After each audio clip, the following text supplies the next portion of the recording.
Hello friends, আশা করি তোমরা সবাই ভালো আছো। আমিও ভালো আছি।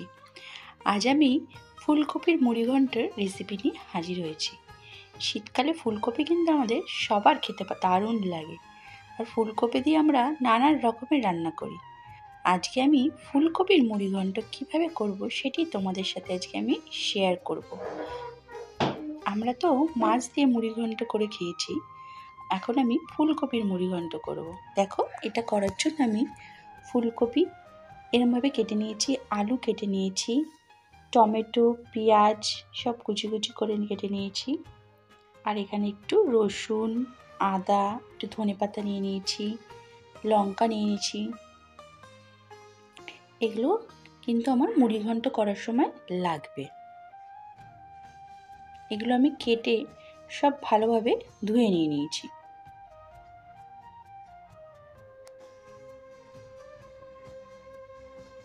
এবার দেখো, কড়াইতে তেল দিলাম, তেল দিয়ে তেজপাতা, শুকনো লঙ্কা ফোড়ন দিয়ে দিলাম, একটু গরম মশলা ফোড়ন দিয়ে নিলাম, দিয়ে কেটে রাখা পেঁয়াজগুলো আমি দিয়ে দেবো।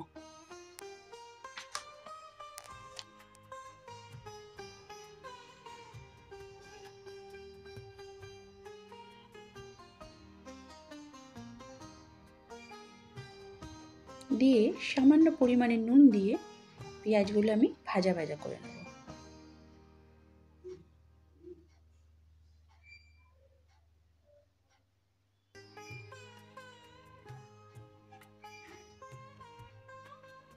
এবার ফুলকপিগুলো আমি এর মধ্যে দিয়ে দেব।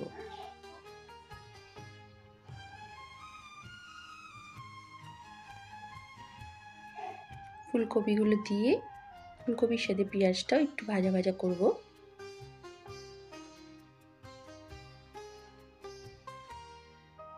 এবার এর মধ্যে পরিমাণ মতো আমি হলুদ দিয়ে নিলাম, দিয়ে আবার ভালোভাবে নাড়াচাড়া করে নেব।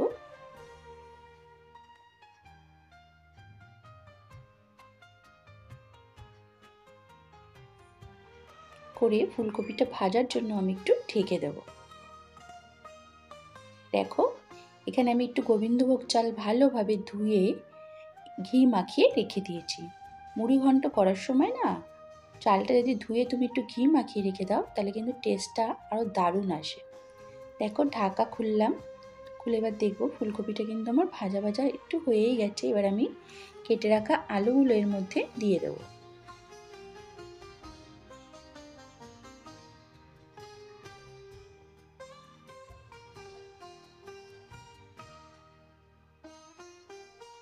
দিয়ে ভালোভাবে আমি একটুখানি আবার আলুর সাথে ফুলকপিগুলো নাড়াচাড়া করে নেব।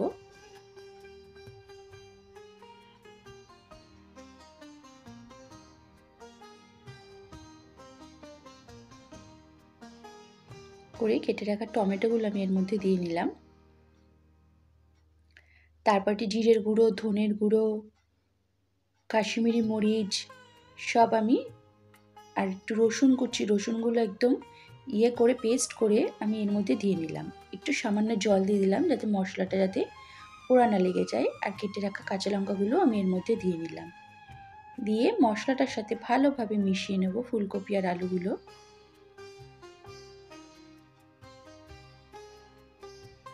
মুড়িঘণ্টতে আমরা যা যা মশলা দিই, জিরের গুঁড়ো, ধনের গুঁড়ো, আদা, রসুন সবই এর মধ্যে লাগবে। এবার দেখো, আমি ভিজিয়ে রাখা চালটা এর মধ্যে দিয়ে নিলাম, দিয়ে ভালোভাবে চালটার সাথে আলু আর ফুলকপিগুলো মিশিয়ে নেব।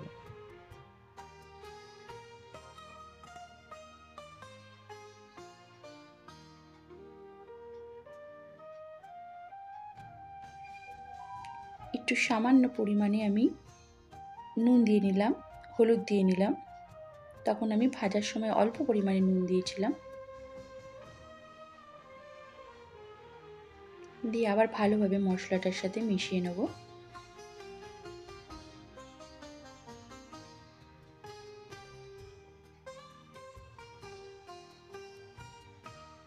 এবার আমি একটু ঢেকে দেব। দেখো, আবার 5 মিনিট পর ঢাকা খুলে এটা দেখলাম, এটা কিন্তু আমার কষে এসছে। একটু ভালোভাবে নাড়াচাড়া করে নেব।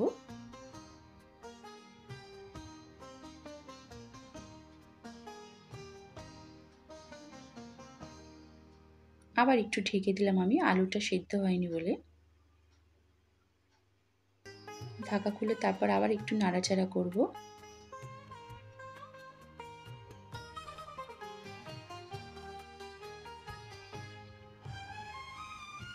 এবার আমি কিন্তু এর মধ্যে একটু জল দিয়ে নেব চালটা সেদ্ধ হওয়ার জন্য।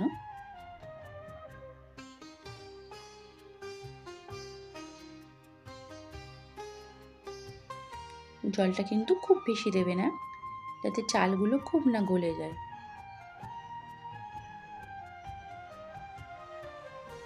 এবার অল্প পরিমাণে আমি সামান্য পরিমাণে চিনি দিয়ে দিলাম, যাতে ব্যালেন্সটা ঠিক থাকে, ঝাল নুনের ব্যালেন্সটা।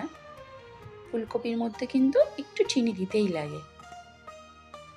এবার দেখো, ঢাকা খুলে দেখো, আমার এটা কিন্তু দেখো চালগুলো কিন্তু আমার খুব গলেনি, আবার সেদ্ধও হয়ে গেছে, আলু আমার সেদ্ধ হয়ে গেছে।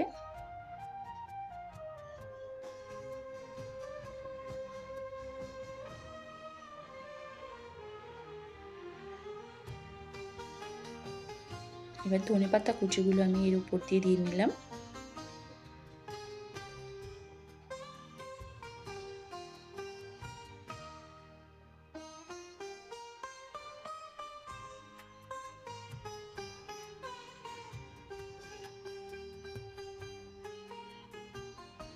দিয়ে আবার ভালোভাবে একটু নাড়াচাড়া করে নেব।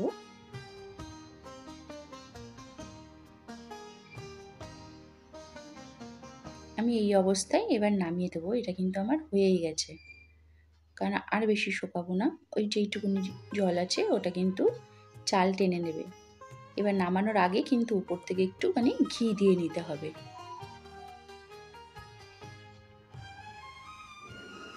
ঘি দিয়ে আবার একটু আমি নাড়াচাড়া করে নিলাম।